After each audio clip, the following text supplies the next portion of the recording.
Welcome back. It is April 30th. You'll never guess what we're doing today. Actually, last week, Dollywood started their Food and Flower Festival, and I was not able to make it last week, so I'm gonna go this week. It's actually been 2 weeks, or almost, I think, 3 weeks since I've been to the park at this point, which is pretty long for me, so excited to get back, get on some more, roller coasters, and see how the park is doing. It's Food and Flower Festival, as I just mentioned, which means lots and lots and lots of seasonal food items. They actually had like a $30 food tasting pass that let you taste up to 5 foods, so I went ahead and got that because it's a food festival. Of course I'm going to eat a lot of food. I think there are 15 different dishes in total that are seasonal. And that's just the main entree dishes. That's not counting any of the desserts or drinks. So technically you'd need 3 of those passes to experience everything. But obviously I'm not experiencing everything today.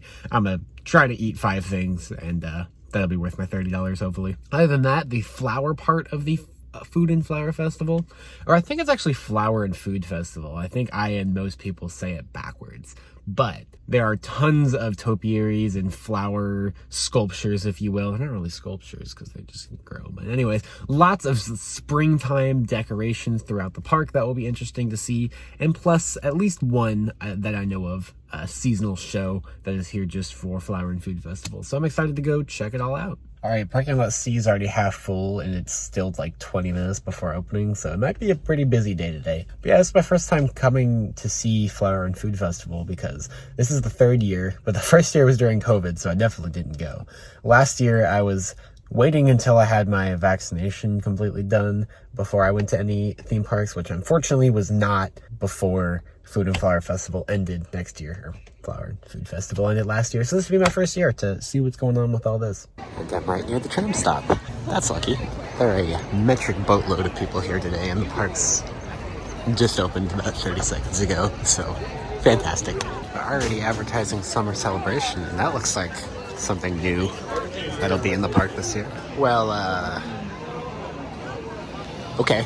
So it looks like you can barely see there's a train stalled on the launch up there. I hear some drilling, so I can't see people, but I think they are actively working on it.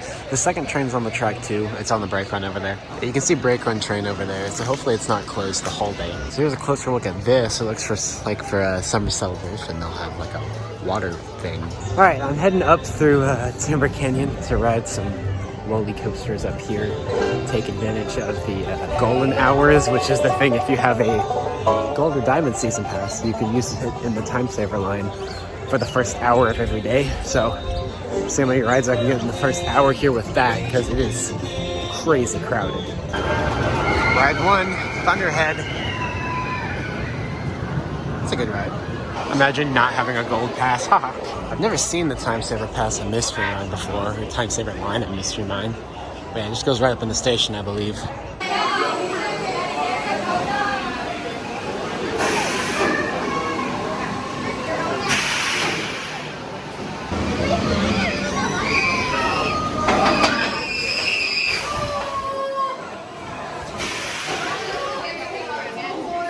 Just got a ride on Dragonfly. That'll probably be my only ride of the day on that one for sure, just because the capacity is so low and it's so crowded today. But they are making quite interesting progress, actually, finally noticeable progress on the 2023 coaster construction.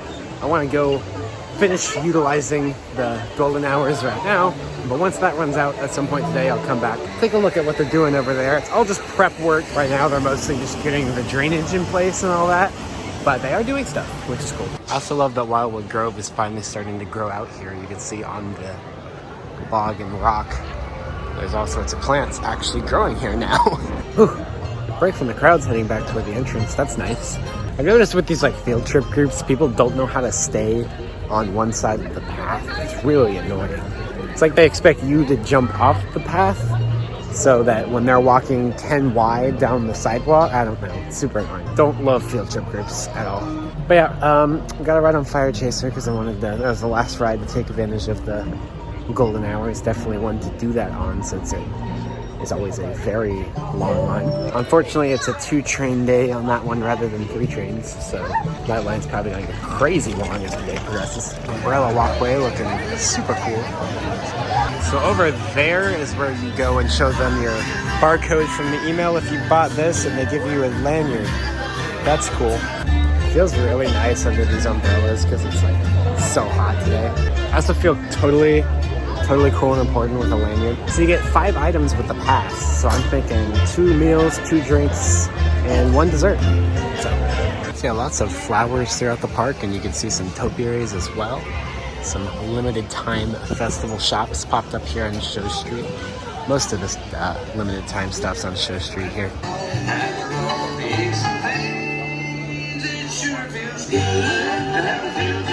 So you can see a lot of areas along here all turned into, quote, seasonal culinary booths. Market Square always has seasonal stuff here, but they got fish and chips, other things. I'm walking too fast here. So on this side of Market Square, we have southern chicken cob and salad and chicken and andouille skillet. Over here, there's fish and chips and barbecue bacon fries. And then here's another booth. This is where your mac and cheese items are going to be. That's over here. There's another one, very far displaced. This one's like down in Rivertown, but it's like this is the Sloppy Joe nachos and barbecue meatballs.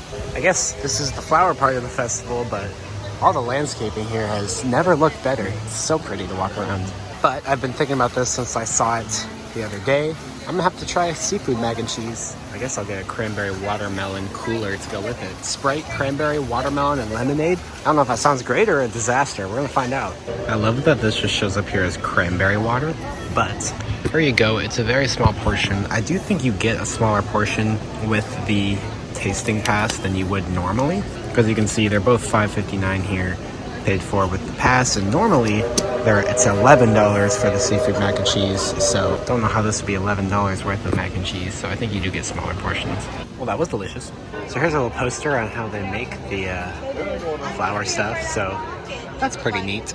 It's a pretty setup they've got. Doesn't come across very well on camera. It's funny, they still have the automatic doors and queuing areas from when this used to be a 4D theater. Well before my time. These flower topiaries are just really cool. I haven't seen anything quite this good like this before. Gosh, they're turtles. And a frog eating a fly. Also, this guy's a beekeeper. Brainstormer's line's getting really long. I was gonna sneak a ride on that, but apparently not. So maybe they'll start running the second side soon. I don't know, they're only running one side right now. But over here, this old splash pad, as you can see, there's not a splash pad anymore. They've filled in where the water jets used to be. Interesting. I'll make sure I'm here extra early this time because I keep missing this because the theater keeps getting full.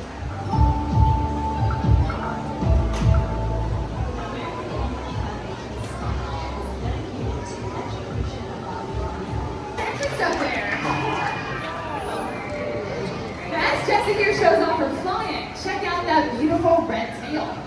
It's of course with the red tail hawk within their name. So these owls are actually from northern Africa and the Middle East, where they live in dry, sandy environments. So now you might be wondering, okay, this bird isn't from the United States, and what is he doing at an East Tennessee Bird Show? Well, we don't really just care about conservation here in Tennessee or across America. We also care about conservation across the entire world. So Desi cannot shift his eyes left or right or up or down. That's interesting because he can't roll his eyes with his trainers. So he actually has to turn his whole head in the direction he wants to see. So the features here is called a black poulter. But it's one of 2 different types of poulter species found in our area. But who might be more familiar? Turkey poulter with their bright red head. Now this feature shows off her flying. Take a close listen. I notice that her wings make a lot of noise. Please welcome our living symbol of what America stands for. Freedom, courage, strength, spirit, and independence.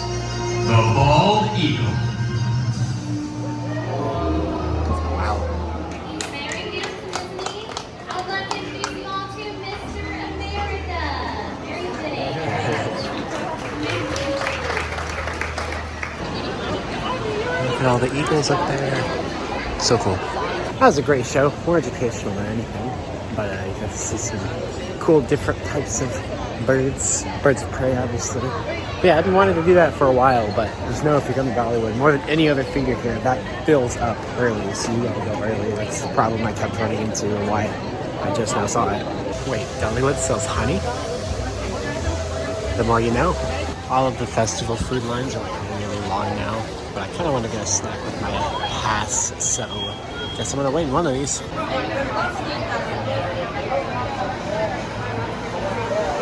So, I got a chicken andouille sausage skillet thingamajig. Looking at other people's portion sizes, I'm actually not sure that these are half-sized. Which, if that's the $10 portion size, that's really bad. Really, there's two ways this goes, because I just kind of crunched the numbers. Either that's a half portion, in which case that makes the tasting pass slightly not worth it, but maybe still worth it because it's the only way to get half portions. But if it's not a half portion, if that's the full portion, then yeah, get the tasting pass. And that makes the regular dish a ripoff. So I don't know. That was really dang good. Yeah, all the food is delicious, if nothing else. I'm just not sure if it's worth the cost or not. Bunny Rob was running some test runs a minute ago, so people are crowding up. Hopefully it'll actually be able to reopen today. That'd be really nice. I love this. This is pretty funny. So there are 2 Flower and Food Festival exclusive shows going on. One of them is over here in Adventures in Imagination. It's called Bloom. Apparently people are going to swing around on these poles. I don't know, I'm intrigued.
Chinese butterfly garden.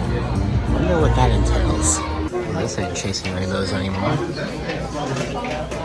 That's a little queue, indoor queue. Fun. I guess we're going in. It's dark in here.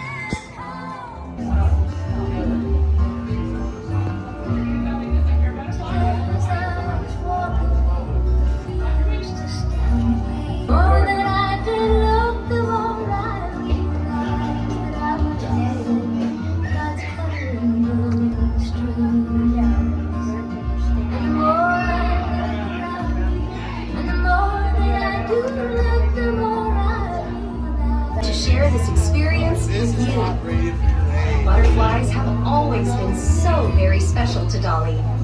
She has always loved how they are such gentle creatures and how they just like to flit and flutter around, bringing beauty to the world wherever they go. When Dolly was a little girl, she would chase them all over, exploring nature by following their bright wings through the woods. They've been an important part of her life and her music. And they're an important part of Dollywood, too. Now, we invite you to make your own memories inside a very special garden full of interactive butterflies.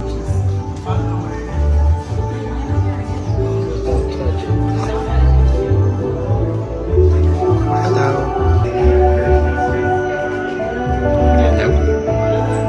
There you are.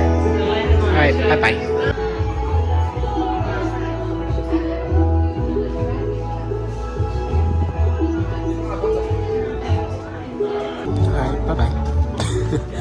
That's it. It's kind of neat though.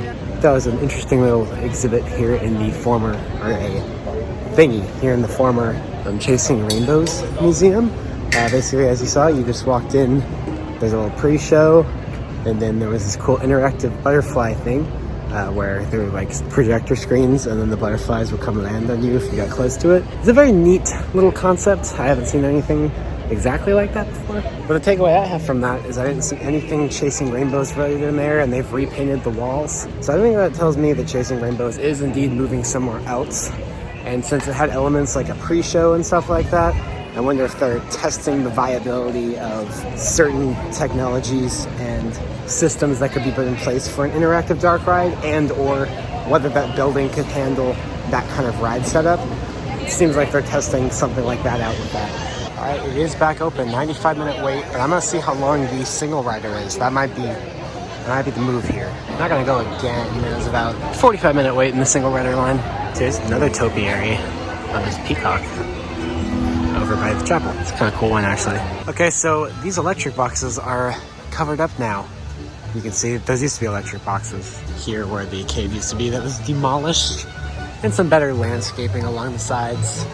And I believe those ground speakers are new as well. So that's nice. It's still not great. Hopefully they have a better end plan for this area, but it's fine, I guess. Have some new signage up at Iron Horse Pizza so you can see what's on the menu before you go in. They also have some Flower and Food Festival exclusives here as well. There's the barbecue jam and fries. So I don't think it is half portions. So that actually is a pretty good deal. But also I got a blue woog, which is a lot of pineapple and Sprite, basically. It's good though. Got all that queso on the bottom. Oh, look at this. That is beautiful. This is done with chalk. Look at that. Wow. That's incredible. Heading back up into Timber Canyon because I want to go get a video done for the construction update on the 2023 coaster, but a lot of the field trip groups are heading out now, which is cool. We got about an hour and a half till park closing. Not sure if I will get any more rides today because there's a lot of around the park stuff I want to record, but if I do, hopefully the lines are shorter. Guys, I have good news. After being closed for literally like 6 months, more than 6 months, Lumberjack's Pizza is back open here in Timber Canyon. My personal favorite, well, it was my favorite place to eat in the park for a while. They're one of the only 2 locations in the park that still has Coca-Cola Freestyle machine, so there's that. And I find their personal pan pizzas to be very good, actually better than the flatbreads at, I guess now it's Iron Horse. So I'm glad to see it back open. I was kind of worried about it. There were some rumors it was going to be biting the dust, closing permanently, but nah. It's back. So we have all these orange and blue construction markers on the hillside that are still present, and the erosion barrier. You can see as we come from over there, more of those markers dotting the hillside, another erosion barrier. But the interesting stuff is all the way over there. It's gonna be a huge freaking ride because it'll probably launch and wrap all the way around that way. So let's go check out what they've done back where the station and pathway and initial spaghetti bowl section are going to be. You can see right behind Dragonflyer's entrance we got a forklift thing and a cherry picker. I'm not really sure why they need a cherry picker at this point in construction, but heaven knows. It's hard to see very much because of how tall this fence is, but you can see an erosion barrier. There's a lot of new markers over there as well that I saw from the top of Dragonflyer and Thunderhead. You can see the pipes and a lot of evidence that that new equipment has started digging. And so those pipes are most likely for like the groundwater drainage and stuff that we saw on those plot maps. So there you go. All right, I got the camera to focus through the fence a little bit so you can see where they're starting all of that groundwork. There's a lot of pre-construction that needs to be done before they actually start putting in foundations or supports or anything like that. Got some vanilla cream soda from the now reopened freestyle machines and Lumberjack's Pizza. Now I'm heading down to the train to get the last train ride of the night to get some of that construction footage for my construction update video, which I will include clips if not all of that video in this vlog as well. Already looking pretty crowded. Hopefully I can snag a seat. Oh, there you go. You guys are good.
Now we here at Dollywood are off of Skyland and let the weather show operating on this. So when you say, would you like to see the engineer play a tune on that Southern Railway 3-chop whistle? Oh, this could be loud.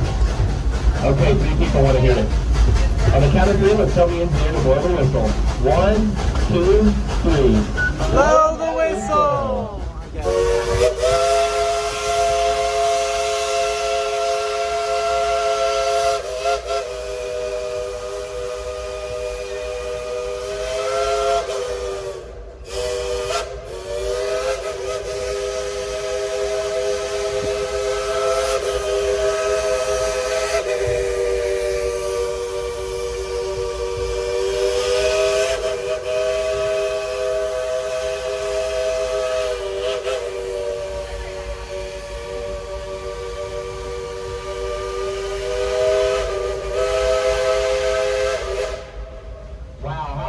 Give him a great big round of applause.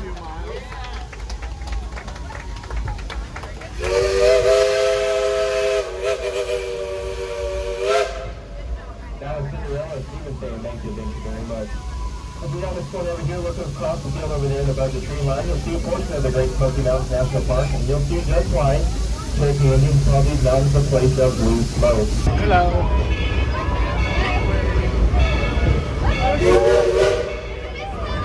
Folks, look up to your left over here. Down across the valley, you'll see a lady with a bright yellow dress. She in one hand, umbrella in the other. Oh, she's a blue dress today. That's Miss Lillian. She's a very old crazy chicken lady. Give her a wave. She loves the attention. Hey, Miss Lillian. Yeah! Great job, everybody.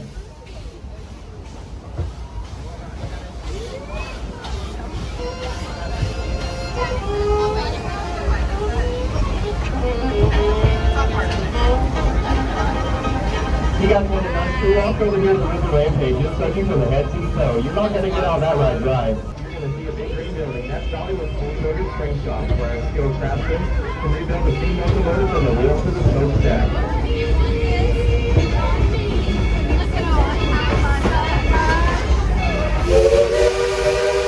I've never ridden that close to the front of the train before. I was just in the second car back. Very loud.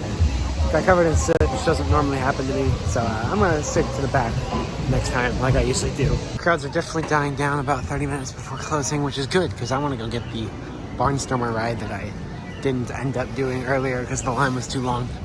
But I want to do it. So here we go. Much more manageable line. So that's good. Wait a second. FF. Finnegan's Flyer. As everyone's heading out, I'm heading toward the back to ride Wild Eagle. Some last rides of the night on Wild Eagle. Maybe I'll get the last ride of the night on Wild Eagle. Who knows? And actually, I haven't been all the way up through Crescent's Valley this way at all today, so we can see if there's some more topi areas up there we didn't see yet. No wait for Tennessee Tornado, so I'll do that first, and hopefully have like 5 minutes to hop in the Wild Eagle line. We shall see. We shall see. All right, got my Tennessee Tornado ride. I got the bee warming up already. So I guess it is spring and fall. All right, I actually did secure last ride of the night on Wild Eagle. That's pretty cool. I thought I'd be able to see the 2023 coaster construction area a little bit better, but whatever. It's still a fun ride. It's running pretty fast, so you know, it's near the back of the train. That's funny. To fit the theme, all the Emporium mannequins have umbrellas. That's kind of cool. But yeah, here's our first test of the new Emporium on a more crowded day. People flow. This is so much better than it used to be. Yeah, people can actually flow out of here now. It's great. I can't be bothered with this insane level of crowds for trams. They do move faster this year, but I'm just gonna walk them and see. It can't be that far, I guess. There's some stuff that kind of needs to be rethought. Like, it's kind of funky how the walkway comes down here and then cuts across here to get to that bridge over there. But they're continuing to tweak the parking lot, so hopefully they'll fix some of those weird issues. All right, that was a fantastic day at Dollywood. I turned down my air, so hopefully you can actually hear me. It was very fun to check out the Flower and Food Festival for the first time. Park is very pretty, landscaping better than ever, I guess, especially for this festival, hence the flower part. I also enjoyed the food part as well. I love food. Who doesn't? So getting to try different types of food, pretty fantastic. Tasting pass was nice to be able to try 5 different things. And yeah, there's certain ways I think you should use that. Maybe I'll make another video later, but I did get to keep my lanyard. They asked you if you want to keep it or not, and I said, yeah, I do. Why not? Add it to my little theme park archive that I'm starting. I'm hoping I can come at least one more time before the Flower and Food Festival ends, because I did want to kind of do a walkthrough video showing all of the different topi areas and just how pretty all the decorations are and how pretty the park looks. But I did not end up getting around to having time to do that, so hopefully I'll get to do that next time. Taking a quick detour here to check out the construction of Skyland Ranch in Sevierville, kind of right on the Sevierville Pigeon Forge border, but it is in Sevierville here. Why did I go southern all of a sudden? This is a new amusement park, they're calling it, but as you can see, there'll be a chairlift up the mountain, as well as a mountain coaster and another attraction or two. Just a very small thing on the Pigeon Forge Sevierville strip here. If any of you have been to Sevierville Pigeon Forge area before, NASCAR Speed Park's like right there. It's one of the biggest go-kart tracks. And then here is some food place, Joe's Crab Shack.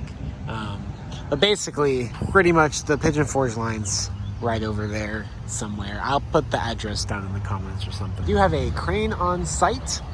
You can see also what looks to be the beginning of the chairlift. I assume that right here will be where the ground buildings are, and I believe there's another attraction and building that's going to be all the way up at the top of the hill. But at the bottom here also we have the mountain coaster, so you can see it there. Oh, you can smell the horses from here. I'm walking down here to get a better view of all that stuff. So far they have what I assume to be the final helix, or one of the final helixes set up, and then kind of the little straight section that's going into that there. And that's basically all they got so far, but you can see there is a bit more track on site. By track I mean metal tubing that you can see over there that they will construct into track. And then there's some more support structure poles over there. So I don't think there's any way that all of the coaster material is here right now, but there is a decent bit on site, as you can see, and a decent bit constructed. It's very interesting to see how mountain coasters are built, because they're built much differently than traditional roller coasters. Mostly just so it'll be cheaper and actually affordable for a park like this to build one. But yeah, there you go. I wonder if it'll still smell like horse poop by the time it's done. I don't think that ranch is going anywhere, so probably will. So it'll be deserving of the ranch name, because I can smell the horse poop very strong.